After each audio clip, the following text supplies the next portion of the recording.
guys, it's Olivia. Welcome back to your endocrinology chapter. In this section, we'll be talking about the hypothalamus. The hypothalamus is going to be that organ that is important for the relay between the CNS and the endocrine system.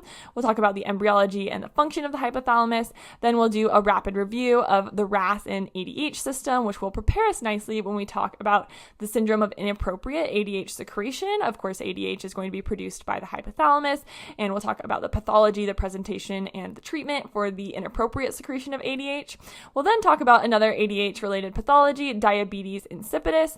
And then finally, we'll talk about different causes of hyponatremia. It's oftentimes very difficult to evaluate different causes of hyponatremia, so it'll be great to cover that in this video. For now, though, let's get started talking about the hypothalamus.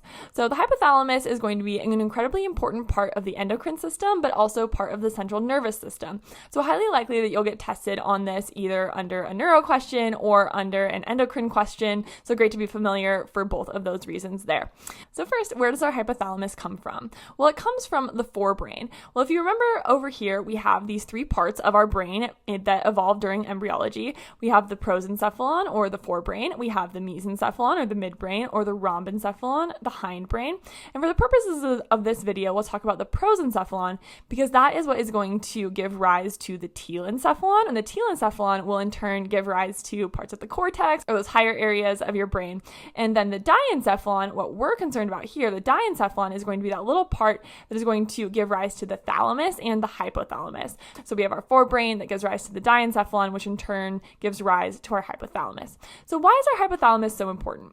Well, our hypothalamus is going to connect our central nervous system and our endocrine, like we already talked about. And it's kind of unique in that it is one of the very few parts of our brain that has part of it that sits outside the blood-brain barrier. So a lot of your brain sits kind of behind this blood-brain barrier in its ivory tower, and it does not communicate with circulation or the rest of the body.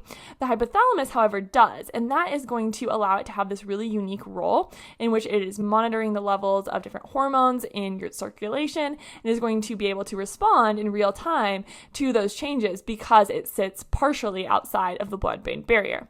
This is going to allow our hypothalamus to perform its job of regulating thirst, hunger, temperature, sexual urges, and circadian rhythm really well and in real time.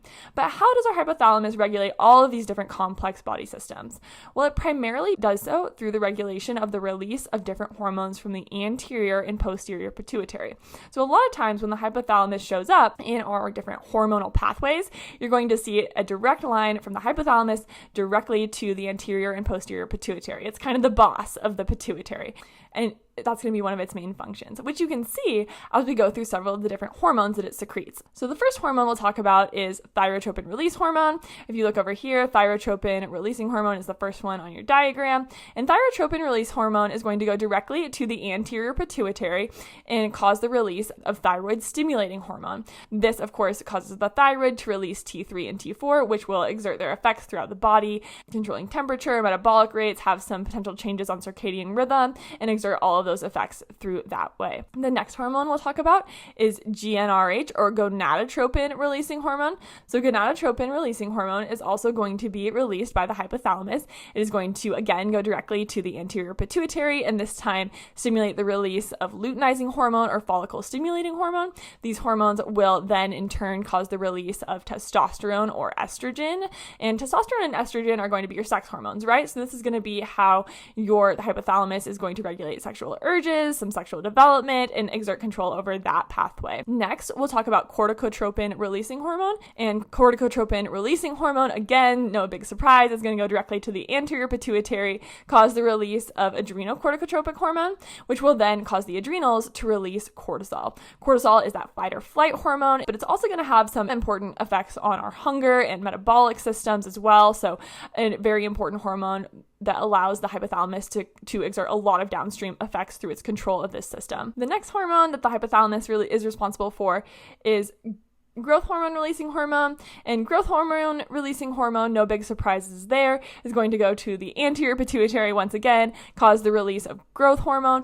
Growth hormone will actually go to the liver and stimulate the release of insulin-like growth factor 1, which will in turn exert downstream effects and cause increased growth of our muscle cells, our bone cells, and our fat cells. Next, we'll talk about somatostatin, and somatostatin, or somatostopin as I like to call it, is going to be a hormone that is primarily really involved with shutting down different other hormonal pathways. So somatostatin is going to be an inhibitory hormone that is going to inhibit GI, endocrine, pancreatic, pituitary secretions, and shut down all of these processes that are important for digestion. So I like to call somatostatin somatostopin because whenever you see it, it's a great bet that somatostatin is going to be shutting down another hormone or shutting down another pathway. Next, we'll talk about dopamine.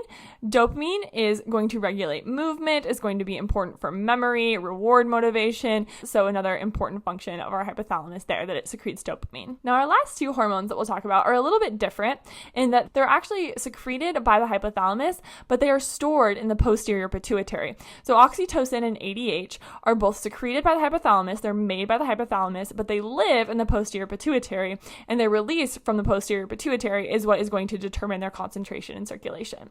So oxytocin is the first hormone that is made by the hypothalamus but stored in the posterior pituitary, and it is going to be responsible for contraction of the uterus during childbirth, as well as contraction of the mammary glands and the stimulation of lactation. So oxytocin, incredibly important for childbirth and for feeding infants, and it is going to be stored in the posterior pituitary. Similarly, antidiuretic hormone, or ADH, is going to be stored in the posterior pituitary but made by the hypothalamus, and ADH is going to be that hormone that's responsible for inserting more aquaporins into our distal convoluted tubule in the kidney, and the more aquaporins that we insert, the more water is reabsorbed from our urine, so it's going to be essential for our ability to really concentrate that urine when we need to. And that, of course, is going to play into your hypothalamus's ability to determine the water content in your body. So ADH is also sometimes called vasopressin. It's listed as vasopressin over here on your slide, so another important thing to be aware of. So we've talked about all of these different hormones and all of the different jobs the hypothalamus has, but where the heck do all of these hormones come from? Well, there's specialized areas, specialized nuclei in the hypothalamus that are responsible for secreting all of these hormones, and it is going to be pretty high yield for you to be familiar with the different nuclei in case you get asked about them on step 1. So first, let's talk about our suprachiasmatic nucleus.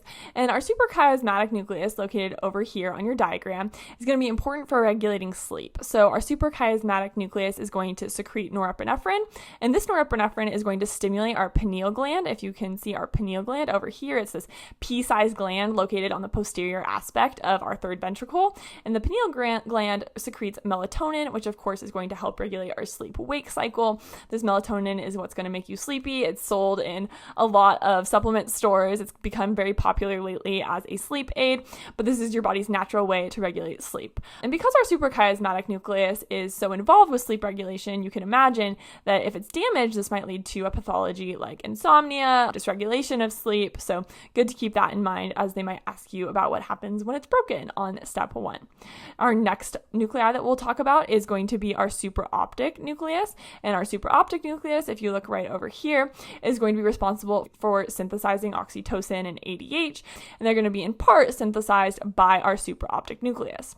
Our paraventricular nucleus, located right over here on your diagram, is also going to be partially responsible for producing oxytocin and ADH, but as opposed to our supraoptic nucleus, which just produces oxytocin and ADH, our paraventricular nucleus has a few additional roles as well, and is going to produce TRH, CRH, and somatostatin as well. So all of these hormones that we've talked about up here, TRH, CRH, somatostatin, ADH, and oxytocin, are going to be partially synthesized by your paraventricular nucleus.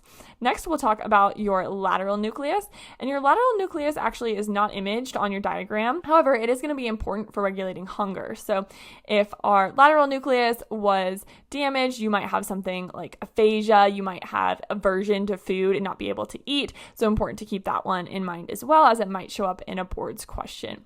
The next one we'll talk about is our ventromedial nucleus. So if you look right over here, you have your ventromedial nucleus kind of on the posterior aspect of your hypothalamus, and this is going to be responsible for satiety. So our lateral nucleus was responsible for hunger, and if we didn't have it, we might experience aphasia, but our ventromedial nucleus is going to be responsible for satiety. So if this is damaged, you might have a person that never feels full and continues to eat and eat and eat and eat.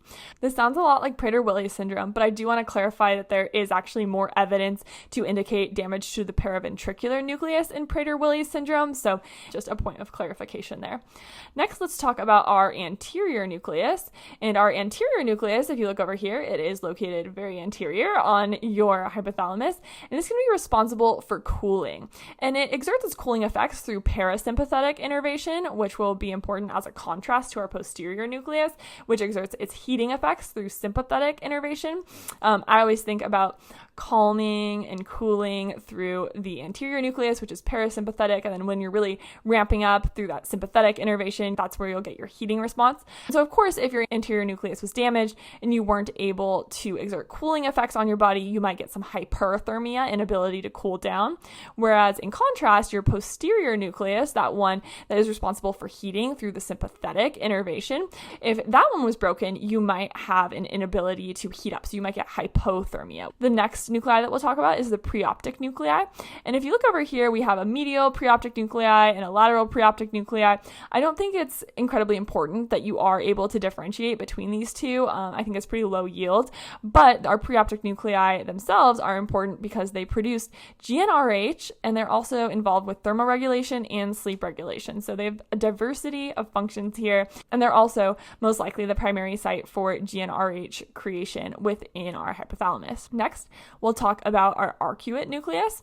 And our arcuate nucleus, if you look right down here, is going to be responsible for mediating our metabolic signals like leptin, ghrelin, and insulin. It's kind of this relay pathway in your hypothalamus where it's getting all this information about the metabolism in your body and kind of synthesizing it and then spitting it out in a usable form. Next, we'll talk about your dorsomedial nucleus. Your dorsomedial nucleus is going to be located right up here. And your dorsomedial nucleus is responsible for a lot of your feeding, drinking, body weight, and circadian rhythms. So it's got a lot going on. It's kind of involved with almost all of the key functions of the hypothalamus. So definitely an important one to be aware of. And then finally, we will talk about your mammillary bodies. And your mammillary bodies are located right back here on the posterior aspect of your hypothalamus. And the mammillary bodies are going to be incredibly important because they're part of the limbic system. So they're involved in memory. They relay information from your amygdala and from your hippocampus to the thalamus. So they're going to be important for recollective memory. And they're actually going to be the part of your brain that's damaged in Wernicke-Korsakoff syndrome. So if you have that B1 deficiency, that thiamine deficiency that is common in alcoholics, you're going to be damaging your mammillary bodies right here. So that was a lot of information. What are the key takeaways from this video? A couple of things that I want you to remember about the hypothalamus after watching this video is, number one, the embryology. It derives from the forebrain and then from the diencephalon. That is a classic question that always comes up on STEP. Where do things come from? So that's a great takeaway from this video. Next, I want you to remember that the hypothalamus is our important relay point between the CNS and the endocrine system, and that is because part of it is outside the blood-brain barrier, which is an essential anatomical aspect of the hypothalamus, which allows it to perform this role. Next, I want you to remember the key functions of the hypothalamus. So think about regulating thirst, hunger, temperature, sexual urges, and circadian rhythm throughout our body.